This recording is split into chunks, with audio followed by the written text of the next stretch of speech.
What's up, everyone? Welcome back to another episode of Life in Fatherhood. I am your host, Alonzo Williams Jr., and I am excited and happy to be ending this year off with you guys, as well as entering into a new year with you guys. That means a new season of life, a new season of growth, a new season of potential, and most importantly, a new season of love. So, with that being said, before the year even begins, typically, if you're anything like me, your mind is already thinking on the beginning of the year. Of course, December is a year to be thankful. I mean, hey, you made it through another year. So you're thankful that you made it through, thankful that your family made it through. If you have loved ones that aren't here, it's time to reflect on the fond memories we have of those who are no longer here with us. But, you know, for us as fathers and husbands, it's a time to really just reflect on how did we get to where we are now, um, in December, and where we want to be and where we're going into January and throughout the rest of next year. So one of the biggest things that I encourage all of you all to do, as I'm sure many of you are doing, is to approach the end of this year going into next year with that game plan. So one of the most important things when we're talking about leading our families is always being forward thinking. So, you know, just want to break down some of the things that we do as a family, some of the things that I do personally to prepare my mind for the transition into this new year, aka new season. One of the biggest things that I really want to encourage you all to think on is have a financial plan established in your mind before you even enter into um, before you hit the first week of the new year. Something that my wife and I we've done, like let's say the end of like towards the end of November, beginning of December, we had approached our finances a little different. Um, Happy to say that we are better this year than we were around the same time last year. So, another reason for us to be thankful this month, but also it has made us reflect further that, hey, we are going to a new year, um, feeling good for the first time in a while about where we are financially. So, um, whenever you're getting ready to transition into that new year, I encourage you and your spouse or you and your partner to sit down at the beginning of the week of December. Or even if you're listening to this, like, at the end of December, it's still more than enough time to sit down and just look at where you are financially and plan out what next month will look like. You don't even have to get into, next December, just thinking about, okay, this is where we are right now. This is how much we saved. This is how much we spent. Knowing where we are financially as far as where we're going income wise.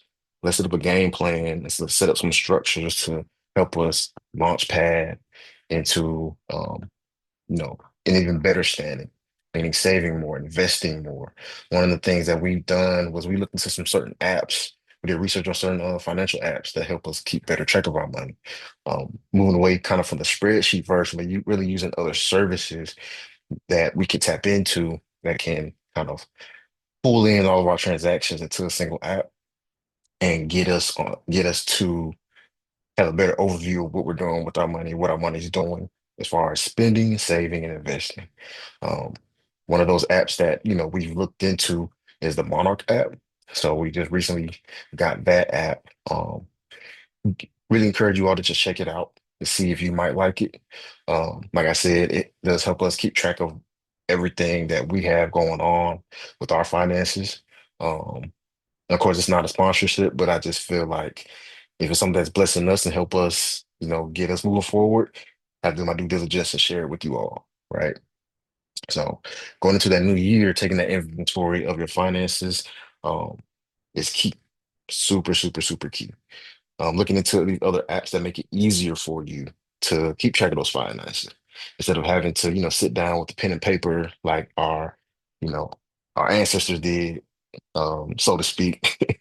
We have a whole bunch of other options that allow us to go ahead and take that extra pressure off our back. So if you and your spouse, you guys have time to sit down and look over different apps or different options, that's another way of launch padding you into a better season going into next year. One of the other things that I really, really, really encourage when preparing for the next year is spending some time, not just reflecting over this year, but also really spending time um, just taking note of where you are emotionally this year. Like, for example, for me, this has been a very, very tough year. It's been um, I think back on it now, it's crazy, like how this year really went. Um, I don't even know if I shared this, but in the beginning of this year, I almost lost my life to a very serious car accident. Thankfully, I turned my head around just in time to miss the car that would have, you know, ultimately just, made me one with my vehicle. But, I was able to maneuver enough to where um, nobody was seriously injured. Life was lost that day. Walked away with some, some serious bruising here and there, but I'm still here, So with that happening, having to transition to another job, really going a couple months without a job due to, because of the physical changes, just wasn't able to make the commute like I was used to. That put another mental and emotional strain. And of course, a level of financial strain on my family. And so, you know, went into this year super hopeful, super excited. If you remember from my past podcast, I was working in insurance. And so moving really, really well in that direction. But then all of a sudden that happens and um, all of my goals and all of everything I had set up and planned, um, it shifted in a matter of seconds, you know, and just didn't know where I was going to be, didn't know what I was going to do. But, I just kept my faith in God, kept my faith that He still has me here for a reason. Along with that accident, ultimately had to move once again because of, you know, once again, due to the accident and not being able to make the commute to the job like I used to. Ultimately, and of course, just the cost of living and everything going up anyway, having to move. So there was that transition as well on top of everything.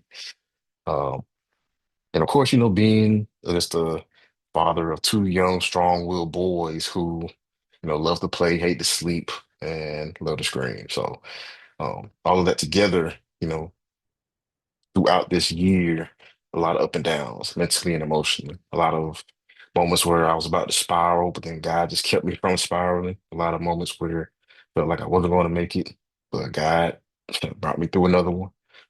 So I think it's important just to take note of even if you just sit down and think about each month of the year.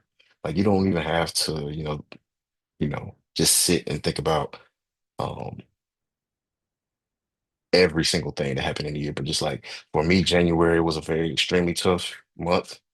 February was even more upsetting due to the different transitions. March through June, that was like words can't express. That was just, I won't say it was a nightmare, but it was something. Then July came around and a new opportunity opened up. And new opportunity in a new field that I always hoped and dreamed of, but never really thought would happen. And now I'm living in that space, living in that dream and excelling in it. Um, and so from July to even now, just the change of what can happen, just a matter of months. I want you all to really think about that. If your story is something different, like maybe yours started off strong, but your December is not the best. I can honestly tell you my December, um, overall it's a blessing, but the way this week has been going, it's been crazy. crazy, crazy tough. But still, one thing that God showed me through reflection of this year is that, as cliche as it may sound, hey, if I can make it through this year, I know I can make it through anything. Almost losing my life to almost, you know, to having to move to finances looking more than shaky to now having an even better job in a better field, better career path, better finances, and the family is still healthy. I mean, what more could you ask for? So I really want you all to take the time to just sit back. I want you all to really just sit back and think about, you know, where you are now, whether you're in a good headspace or a rough headspace, you're still here and you're listening to this, and that means something. It's not by chance. So um, I want you to take that and carry that with you, along with getting ready and prepared to go into the next year. Is, once again, we're fathers. And so that means that as we're getting older, our children getting older, our relationship with our partners and our spouses are changing as well. Start making those, base level plans for how you want to strengthen your relationships with your loved ones. Like, um, for example, next year I'll be having a 5-year-old and a 3-year-old. So that means more independence. The conversations are going to be different. Their learning is going to be different. How they spend time with us is going to be different. So really having to take note of that and make some transitions there. I'll be entering in my 6th year of marriage with my lovely wife. So there are things that we used to do when we were dating to when we were newlyweds to now that we're, somewhat seasoned, if I do say so myself. Um, the way we spend time and go on dates is going to shift. So I want you to take time to really just think about game planning, how you want your year to look with your family, as well as, of course, starting January, what you're going to start doing.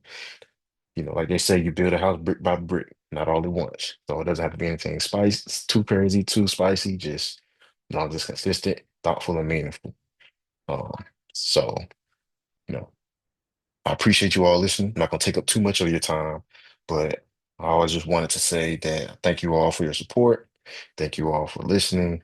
Um, and understand too that this is a community.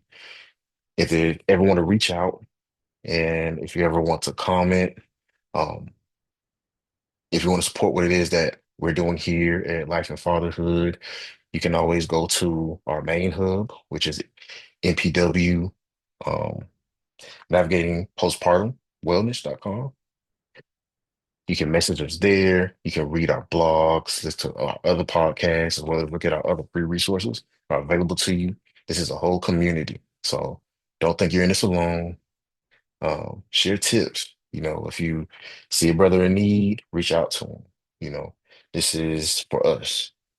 But with that being said, I love you all. I appreciate you, and Godspeed.